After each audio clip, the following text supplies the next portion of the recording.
വലിയ ഇടയനും ആത്മാക്കളുടെ ഉടയവനുമായ സർവശക്തനായ ദൈവത്തിൻ്റെ തിരുനാമം ഇന്നും എന്നും എന്നേക്കും മഹത്വപ്പെടുമാറാകട്ടെ. ദൈവകൃപയാൽ വളരെ മനോഹരമായൊരു ദിവസം കൂടെ ദൈവം നമുക്ക് ദാനമായി തന്നതിനെ ഓർത്ത് ദൈവത്തെ സ്തുതിക്കുന്നു. എല്ലാം മനോഹരമായി തീരുന്നത് ദൈവത്തിൻ്റെ സാന്നിധ്യത്തിലാണ്. The presence of God make everything. എല്ലാ കാര്യങ്ങളും നവ്യമാക്കുന്നതും പുതുതാക്കുന്നതും മാധുര്യമാക്കുന്നതും എല്ലാം ദൈവ സാന്നിധ്യമാണ്. അത് വിരുദ്ധ സാഹചര്യങ്ങൾ പോലും അത് മനോഹരമാക്കി തീർക്കുവാൻ ദൈവത്തിൻ്റെ സാന്നിധ്യത്തിന് കഴിയും.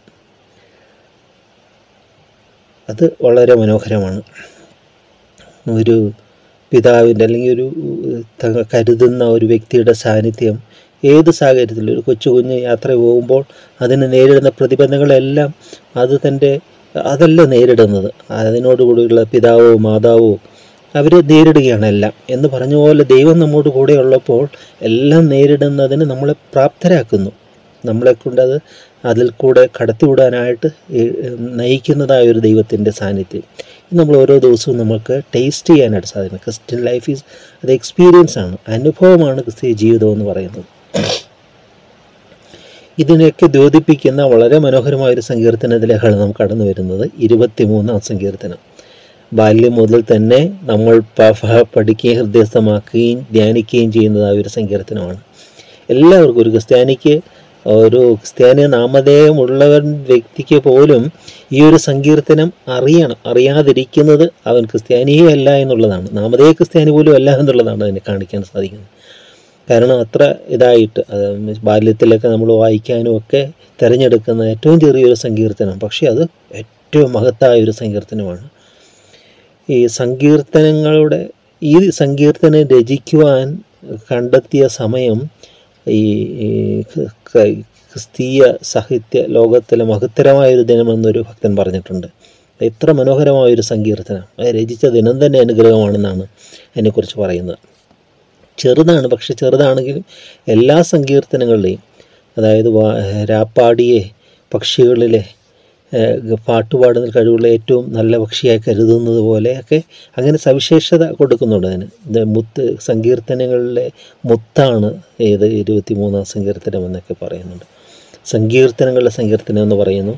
പിന്നെ നമ്മൾ ഇടയലേഖനങ്ങൾ എന്ന് പറയുന്ന പോലെ പാസ്റ്ററൽ സാം, ഇടയ സങ്കീർത്തനം എന്ന് നമ്മൾ പറയാം.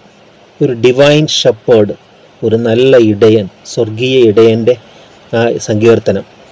ഇതിൽ ഒരു വ്യക്തി ജീവിതത്തിലുള്ള എല്ലാ അനുഭവങ്ങളും എങ്ങനെയായിരിക്കണമെന്ന് ആരംഭം മുതൽ അവസാനം വരെ, ദ എൻഡ് ടു ബിഗിനിങ്, ആൽഫയും ഒമേഗയുമായവൻ ആദിയോടൊന്നും കൂടെ ഇരിക്കുന്ന ദൈവത്തിൻ്റെ സാന്നിധ്യമാണ് ഇവിടെ നമുക്ക് കാണാനായിട്ട് പറ്റുന്നത്.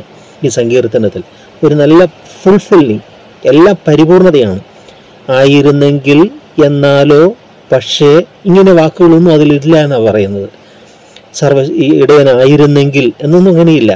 അത് നല്ല ഉറപ്പുള്ള ഒരു സങ്കീർത്തനമാണ്. ഇവിടെ ആരംഭിക്കുന്നത് തന്നെ യഹോവ എൻ്റെ ഇടയനാകുന്നു. The lord is my shepherd, I shall not be in want. യഹോവ എൻ്റെ ഇടയനാകുന്നു. ആടുകൾ ഒത്തിരിയുണ്ട്, പക്ഷെ എൻ്റെ ഇടയെന്ന് പറയത്തക്കവണ്ണം വ്യക്തിപരമായ ബന്ധം ദൈവവുമായിട്ട്, ഇവിടെ ഇടയനും ആടും തമ്മിലുള്ള ബന്ധം ദൈവവും ഒരു വിശ്വാസി എന്നുള്ള ബന്ധത്തോടെ ഉപയോഗിച്ചിരിക്കുന്നത്. ദാവീദ് എൻ്റെ എല്ലാ ജീവിതവും ദൈവവുമായിട്ട് ബന്ധപ്പെടുത്തിയാണ് പറയുന്നത്. അപ്പോൾ എൻ്റെ ഇടയൻ, ലെബാനോൻ പ്രാന്തപ്രദേശങ്ങളിൽ ചെന്ന് ഒരു ഇടയനുമായിട്ട് സംസാരിക്കുമ്പോൾ ഇടയൻ പറഞ്ഞു, എൻ്റെ കണ്ണ് കെട്ടിയിട്ട് ഓരോ ആടുകളും എൻ്റെ മുമ്പിൽ കൊണ്ട് തന്നാൽ ഞാൻ അതിൻ്റെ മുഖം തടവി നോക്കിയിട്ട് ഇത് ഇന്ന ആടാണെന്ന് പറയുമെന്ന് പറഞ്ഞ്. അത്ര ഒരു ആത്മബന്ധമാണ് ഇടയനും ആടും തമ്മിലുള്ളത്. ഒരു ടൂർ പോയൊരു വിദ്യാർത്ഥികൾ, ബൈബിൾ കോളേജിലെ വിദ്യാർത്ഥി അഭ്യസിക്കുന്നവരാണ്. അവർ ഈ ഇസ്രായേൽ പ്രദേശങ്ങളിലേക്ക് ടൂർ പോയി. അവിടെ ഇങ്ങനെ ആടുകളേക്ക് ഒരു ഗോഡ് ഫാം, അവിടെ ചെന്നിട്ട്, ഗോഡ് ഫാം അല്ല, ഇങ്ങനെ ഇടയൻ്റെ മേഖല, ആടുകളെ മേയ്ക്കുന്ന ഒരു മേഖലയിൽ ചെന്നിട്ട് ഓരോ കുട്ടികളും വിളിക്കാൻ പറഞ്ഞു. ആടിൻ്റെ പേര് പറഞ്ഞു കൊടുത്തിട്ട് ഇടയൻ പറഞ്ഞു കൊടുത്തു. ഇടയൻ പറഞ്ഞു ഇന്ന ആടിൻ്റെ പേര് വിളിക്കാൻ പറഞ്ഞു. വിളിച്ചു. ഈ ആടുകളിങ്ങനെ പാസ്റ്റർ ഇത് മേഞ്ഞുകൊണ്ടിരിക്കുകയാണ്. പക്ഷെ ഒരാടും തിരിഞ്ഞു നോക്കുന്നില്ല. ഒരാടും. അവർ പേര് മാറ്റി വിളിച്ച് നോക്കുന്നു, അത് കൊള്ളുന്നു, എല്ലാം ഒച്ചയൊക്കെ മാറ്റി, ഒന്നും സാധിക്കുന്നില്ല. അവസാനം ഈ ഇടയൻ പതിയെ ഈ ആടിൻ്റെ പേരിങ്ങനെ പറയുക. ആടിൻ്റെ പേര് പറഞ്ഞുകൊണ്ട് എല്ലാ ആടുകളും തല ഉയർത്തി നോക്കുക. ഇടയൻ്റെ ശബ്ദം അതിനെ മനസ്സിലാക്കുക. അതാണ് ഏറ്റവും ശ്രേഷ്ഠത എന്ന് പറയുന്നത്. ഇടയൻ്റെ ശബ്ദം മനസ്സിലാക്കുന്നതാണ്. ഇന്ന് അത് വളർത്തുമൃഗങ്ങളിൽ പോലും നമുക്ക് കാണാം. ചില വീടുകളിലെല്ലാം അതിൻ്റെ ഉടമയെ കാണുമ്പോൾ പശു അമറുന്നതും അതുപോലെ നായ്ക്കളുടെ സ്നേഹവും എല്ലാം. പക്ഷേ ഇവിടെ ഏറ്റവും മനോഹരമായിട്ട് കാണിക്കുന്ന ഇടയനും ആടും തമ്മിലുള്ള ഒരു ആത്മബന്ധമാണ് അവിടെ കാണുന്നത്. മറ്റുള്ള മൃഗങ്ങളിൽ നിന്നൊക്കെയുള്ള ഒരു ആത്മബന്ധം അവിടെ നമുക്ക് കാണാനായിട്ട് പറ്റും. അതുകൊണ്ട് തുടർന്ന് അവിടെ പറയുകയാണ്, പച്ചയായ പുൽപ്പുറങ്ങളെല്ലാം അവൻ എന്നെ കടത്തുന്നു, സ്വസ്ഥതയുള്ള വെള്ളത്തിനരികത്തേക്ക് എന്നെ നടത്തുന്നു. പച്ചയായ പുൽപ്പുറം അത് വളരെ ശാന്തമായിട്ടാണ്, അതിന് മേയാനുള്ളതാണ് പച്ചയായ പുൽപ്പുറം. ഈ ഇടയൻ്റെ സാന്നിധ്യത്തിലാണ് ഇതിന് ഭക്ഷിക്കാൻ പോലും പറ്റുന്നത്. അല്ലെങ്കിൽ അത് എപ്പോഴും അസ്വസ്ഥമായിരിക്കും എൻ്റെ മനസ്സ്. ശത്രു മൃഗങ്ങളാൽ ആക്രമിക്കപ്പെടുമോ എന്നുള്ളൊരു ഭയം അതിനെപ്പോഴും നേരിട്ടുകൊണ്ടിരിക്കും. എന്നാൽ ഇടയൻ്റെ സാന്നിധ്യം അതെന്നെല്ലാം അവരെ അസ്വസ്ഥമാക്കും. ആന്തരിക സ്വസ്ഥത എന്ന് പറയും, ദ ഇന്നർ പീസ് അത് തരുന്നത് നമുക്ക് ദൈവ സാന്നിധ്യമാണ്. ഇവിടെ പിന്നെ സ്വസ്ഥതയുള്ള വെള്ളത്തിൻ്റെ ഇരികത്തേക്ക് തന്നെ നടത്തുന്നു. ഈ ആടുകൾക്ക് വലിയ ഒഴുക്കുള്ള വെള്ളത്തൊന്നും കുടിക്കാൻ പറ്റത്തില്ല, അതിന് ശ്വാസം മുട്ടുന്ന പോലെ അതിൻ്റെ മൂക്കിൻ്റെ. അതുകൊണ്ട് എപ്പോഴും ശാന്തജലമാണ് ആടുകൾക്ക് കുടിക്കാനായിട്ട് കൊടുക്കുന്നത്. ശാന്തജലം, സ്വസ്ഥതയുള്ള വെള്ളം. അപ്പോൾ ഇടയൻ എന്ത് ചെയ്യാണ്? സ്വസ്ഥതയുള്ള വെള്ളത്തിൻ്റെ ഇരത്തേക്ക് തന്നെ നടത്തുന്നു. ഭക്ഷണം മാത്രമല്ല, അവിടെ ആ വെള്ളം കൂടെ, ദാഹം കൂടെ ശമിപ്പിക്കുന്ന ഒരു ദൈവത്തിൻ്റെ കരുതലൂടെ ദാവീദ് കാണുകയാണ്. എൻ്റെ പ്രാണനെ അവൻ തണുപ്പിക്കുന്നു, തിരുനാമനിമിത്തം എന്നെ നീതിപാതകൾ നടത്തുന്നു. പ്രാണനെ തണുപ്പിക്കുന്നു. ഈ ലേഖനങ്ങളിലൊക്കെ കാണുന്നുണ്ട്, തീത്തോസിൻ്റെ വരവിനാൽ എൻ്റെ ഹൃദയത്തെ മനസ്സ് തണുപ്പിച്ചു, തീമോത്തിയോസിൻ്റെ വരവിനാൽ എൻ്റെ മനസ്സ് തണുത്തു, അവരെൻ്റെ മനസ്സ് തണുപ്പിച്ചു എന്നൊക്കെ പറയുന്നുണ്ട്. അതായത് ഭാരപ്പെട്ടിരിക്കുന്ന ജീവിതങ്ങളെ ഒന്ന് തണുപ്പിക്കുക, ആശ്വസിപ്പിക്കുക. ചൂടെടുത്ത് വരുന്ന ഒരു വ്യക്തി ഒരു എ സിയിലേക്ക് കയറി ഇരിക്കുമ്പോൾ, അല്ലെങ്കിൽ അങ്ങനെ ഒരു വളരെ കൂളായിട്ടുള്ള ഒരു അന്തരീക്ഷത്തിലേക്ക് പ്രവേശിക്കുന്നത് പോലെ ഇവിടെ ആ സ്വസ്ഥത, അവിടെ തണുപ്പ്, അതെല്ലാം അവിടെ അനുഭവിക്കുകയാണ്. തുറന്നു പറയുകയാണ്, തിരുനാമത്വം തന്നെ നീതിപാതകളെ നടത്തുന്നു. നീതിപാതകൾ എന്ന് പറഞ്ഞാൽ ഒരു ഇടയൻ ആടിനെ കൊണ്ടുപോകുമ്പോൾ അത് മടങ്ങി വരാനുള്ള പാത കൂടെ അത് നല്ലതായിരിക്കണം. ചിലപ്പോൾ ഇറങ്ങി പോകാൻ സുഖമായിരിക്കാം, പക്ഷെ കയറി വരാനോ അങ്ങനെയുള്ള ദുർഘട പാതകളുണ്ട്. അതിൽ കൂടി ഒന്നും ഇടയൻ ആടുകളെ നടത്തുകയില്ല. മാത്രമല്ല, ഒരു കീഴ്ക്കാൻ തൂക്കായ ഒരു കൊക്കയുടെ സൈഡിലേക്ക് വഴി എത്തുന്നതാണെങ്കിലും അങ്ങോട്ടും ഇടയൻ നയിക്കുകയില്ല. ഇടയൻ ആദ്യമേ വഴി പരിശോധിച്ച് നോക്കും, അതിൻ്റെ അന്തം എന്താണെന്ന് നോക്കും, എന്നിട്ട് മാത്രമേ ഈ ആടുകളെ നയിക്കുകയുള്ളൂ. ഇസ്രായേലിലൊക്കെ കാണുന്ന ഒരു പ്രത്യേകത എന്ന് പറയുന്നത്, ഇതുപോലെ തന്നെ മറ്റൊരു വിഭാഗം ആടുകൾ, ഈ വൈദിക വിദ്യാർത്ഥികൾ, പഠിതാക്കൾ അവരുടെ പ്രൊഫസറോടുകൂടി ഇങ്ങനെ ഈ ഇസ്രായേൽ ദേശമൊക്കെ സഞ്ചരിക്കുമ്പോൾ, ഈ ഹോളി ലാൻഡ്, വിശുദ്ധ നാടൊക്കെ സന്ദർശിക്കുമ്പോൾ, ഒരു സ്ഥലത്ത് ഒരു മനുഷ്യൻ ഒരാടിനെ പുറകിൽ നിന്നും തെളിച്ചുകൊണ്ട് പോവുക. അപ്പോൾ ഈ വിദ്യാർത്ഥികൾ പഠിപ്പിച്ചപ്പോൾ പറഞ്ഞിട്ടുണ്ടല്ലോ, ആടുകൾ അനുഗമിക്കുക, ഇടയനെ അനുഗമിക്കുന്ന ആടുകളാണെന്നല്ലേ പറഞ്ഞത്. ഇപ്പോൾ ആടുകളുടെ അടിച്ചുകൊണ്ട് പോവുകയാണല്ലോ, പുറകിൽ നിന്ന് അതിനെ വടി കൊണ്ട് അടിച്ചുകൊണ്ട് അതിന് മുമ്പോട്ട് നയിക്കുകയാണല്ലോ എന്ന് പറയും. അപ്പോൾ ആ വ്യക്തി അധ്യാപകൻ പറഞ്ഞു കൊടുത്തു, അത് ഇടയനല്ല, അത് ബുച്ചറാണ്. അത് എന്നാ പറയുന്നത്, എന്താ അതിന് പറയുന്നത്, അറവുകാരനാണ്. ആ ആടുകളെ വാങ്ങിക്കൊണ്ട് പോവുകയാണ് അറക്കുവാൻ വേണ്ടി. അതുകൊണ്ടാണ് ഞാനിങ്ങനെ അടിച്ചു കൊണ്ടുപോകുന്നത്. എന്നാൽ യഥാർത്ഥ ഇടയൻ മുന്നമേ പോകും, അതിനെ അനുഗമിക്കുകയാണ്. കോലാടും ചെമ്മരിയാടും തമ്മിൽ വ്യത്യാസമുണ്ട്. കോലാടുകൾ അതിന് ഒന്നും നോക്കില്ല, അത് ചുമ്മാ ആടി മറിഞ്ഞ് വൃക്ഷങ്ങൾ കയറി അങ്ങനെ നമുക്ക് സാധാരണ ആട്, നമ്മുടെ ഇവിടെയൊക്കെ കാണുന്ന ആടുകൾ. എന്നാൽ ചെമ്മരിയാടുകൾ നോക്കുക, അത് തല കുമ്പിട്ട് വാലെല്ലാം താത്തി അത് മതിയെ ഉയർന്നു പോലും തല ഉയർത്തി പോലും നോക്കത്തില്ല. ഇടയൻ്റെ കാൽ ചൂട് ഇങ്ങനെ പിന്തുടർന്ന് ഇങ്ങനെ പോകും, പറ്റമായിട്ട് ഇങ്ങനെ പോകുന്ന കാണാം. എൻ്റെ ദൃശ്യമൊക്കെ ഉണ്ടെങ്കിൽ നിങ്ങൾ ഇത് നോക്കിയാൽ നല്ലതായിരിക്കും. അപ്പോൾ അവിടെ അറവുകാരനെ അതിനെ ആട്ടിക്കൊണ്ടു പോകുന്നു. എന്നാൽ ഒരു ഇടയൻ്റെ അഭിപ്രായ നീതിപാത നടത്തുമെന്ന് പറഞ്ഞാൽ ഇടയൻ മുന്നമേ പോവുക, ഇത് ശാന്തമായി ഇതിനെ അനുഗമിക്കും. പിന്നെ ഇതിൻ്റെ പിന്നാലെ ഇതിനെ പാലിക്കാനും ഒക്കെ ഇപ്പോൾ നമ്മൾ കാണും, വേട്ട നായ്ക്കൾ എന്ന് പറയും. ആടുകൾക്ക് മുന്നമേ നടക്കുന്ന നായ എന്നൊക്കെ ബൈബിളിൽ പേരുണ്ട്. അതിനെ സംരക്ഷിക്കുന്ന വേട്ട നായ്ക്കൾ പോലെ നായ്ക്കളുണ്ട്, അതിനെ സംരക്ഷിക്കാനൊക്കെ അങ്ങനെയൊക്കെ ഉണ്ട്. ഇനി ഇവിടെ അടുത്ത് പറയുകയാണ്, കൂരിരുൾ താഴ്വരയിൽ കൂടെ നടന്നാലും ഞാൻ ഒരു അനർത്ഥവും ഭയപ്പെടുകയില്ല, നീ എന്നോടുകൂടെ ഇരിക്കുന്നുവല്ലോ. അത് മനോഹരമാണ്. കൂരിരുൾ താഴ്വര, ദ വാലി എന്ന് പറയുന്നത് അതായത് സമാധാനത്തിൻ്റെ ശാന്തതയും മാത്രമല്ല, ഏതൊരു പ്രതിസന്ധികൾ കൂടെ കടന്നു പോകുമ്പോഴും കൂരിരുൾ താഴ്വര, ജീവിതത്തിൻ്റെ ഏത് പ്രതികൂലം കൂടെ കടന്നു പോകുമ്പോഴും ദൈവ സാന്നിധ്യം ഉണ്ടെങ്കിൽ അത് നമുക്ക് മനോഹരമാണ്. ഞാൻ ഒരു അനർത്ഥവും ഭയപ്പെടുകയില്ല എന്ന് പറയുന്നത് ഫിയർലെസ് ലൈഫ്, ക്രിസ്ത്യൻ ലൈഫ് എന്ന് പറയുന്നതാണ്. കാരണം എന്താ, നീ എന്നോടുകൂടെ ഇരിക്കുന്നുവല്ലോ, ദൈവ സാന്നിധ്യം. നിന്റെ വടിയും കോലും എന്നെ ആശ്വസിപ്പിക്കുന്നു.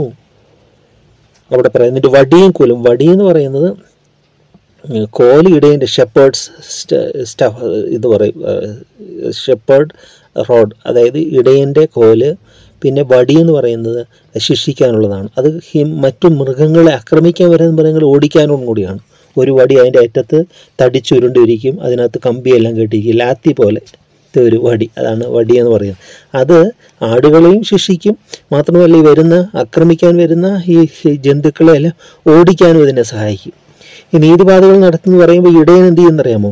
ഈ ചെന്നായ്ക്കളുടെ മാളം അങ്ങനെയുള്ളതൊക്കെ കല്ല് വെച്ച് നേരത്തെ അടയ്ക്കും. അതുപോലെ പതിയിരിക്കുന്ന ഈ വിഷപ്പാമ്പുകൾ ഈ സസ്യത്തിൻ്റെ ഇടയ്ക്കൊക്കെ അതിനെയൊക്കെ ഈ വടിയൊക്കെ വെച്ച് അതിനെയൊക്കെ ഓടിക്കുകയാണ് മുന്നമേ. ഈ ആടുകൾക്ക് വേണ്ടി ദൈവം ഈ ഇടയനെല്ലാം ഒരുക്കി കൊടുക്കുകയാണ്.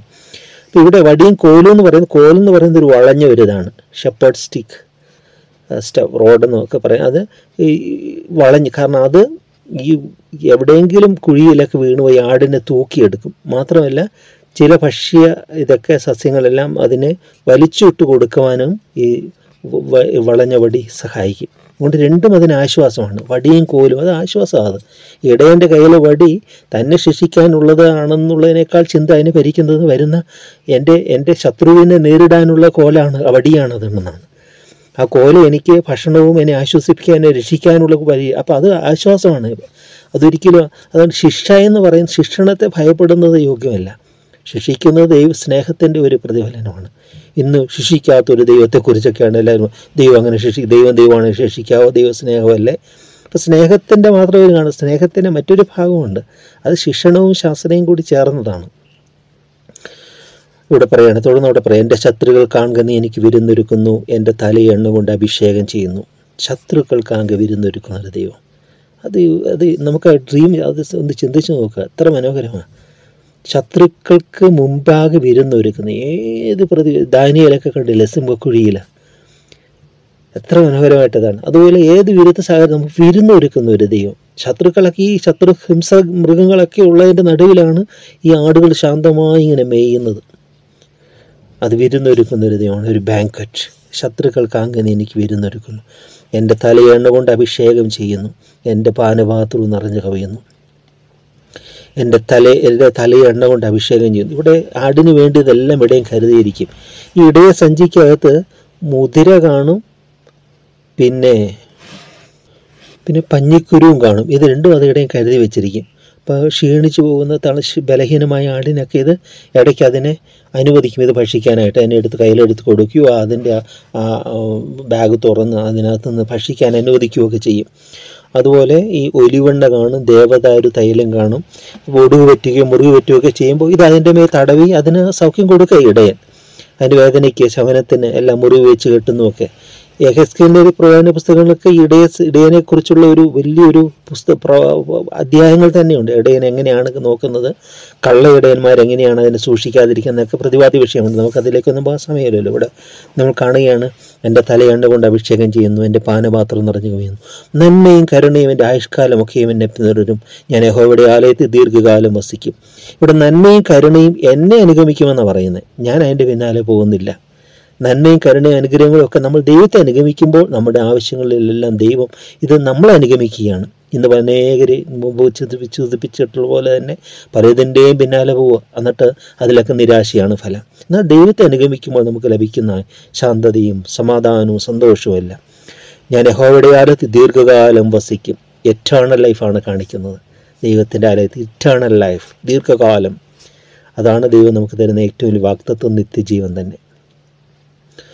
നല്ല ഇടയനാകുന്ന യേശുവേ, ആടുകൾക്ക് വേണ്ടി ജീവനെ കൊടുക്കുന്നതിൽ വലുതായ സ്നേഹമില്ല എന്ന് അരുളി ചെയ്ത് ഞങ്ങൾക്ക് വേണ്ടി ജീവൻ തന്ന് ഞങ്ങളെ വീണ്ടെടുത്ത നല്ല രക്ഷക, ഞങ്ങൾ നിൻ്റെ കൈക്കലെ ആടുകളാണ് എന്ന് തിരുവെടുത്ത് ഞങ്ങളെ ഓർമ്മിപ്പിക്കുമ്പോൾ ഞങ്ങളുടെ ജീവിതത്തിലെ അനുഭവമാക്കി മാറ്റണമേ. നിൻ്റെ സാന്നിധ്യവും സഹിത്വവും നിൻ്റെ മാറിലെ ചൂടുമെല്ലാം ഞങ്ങൾ അറിയുന്ന ഒരു ഇടയനായി, അറിയുന്ന ഒരാടായി ഞങ്ങളെ അവിടെ നിന്ന് മാറ്റണമേ. എൻ്റെ ഇടയനെന്ന് പറയത്തക്ക വ്യക്തിപരമായ ബന്ധം അവിടെ ഞങ്ങളെ സ്നേഹിക്കുന്ന ദൈവമാണ്, പേർ ചൊല്ലി വിളിക്കുന്ന ദൈവമാണ് തിരിച്ചറിയുവാൻ ഞങ്ങളുടെ ഉൾനയനങ്ങളെ ഹൃദയക്കണികളെയൊക്കെ പ്രകാശിപ്പിക്കണമേ എന്ന് പ്രാർത്ഥിക്കുന്നു. നീ എൻ്റെ സാന്നിധ്യമാണ് ഞങ്ങളുടെ അനുഗ്രഹം. ആ സാന്നിധ്യത്തിൽ ഞങ്ങളെ മറക്കണമേ. എല്ലാ നന്മകളാണ് നിറയ്ക്കണം, മഹത്വമോട് നിന്ന് മാത്രം എടുക്കണം. പിതാവിൻ്റെയും പുത്രൻ്റെയും പരിശുദ്ധാത്മാവിനെ നമ്മൾ മഹിമപ്പെടുവാനായിട്ട് തന്നെ. ആമേൻ, ആമേൻ.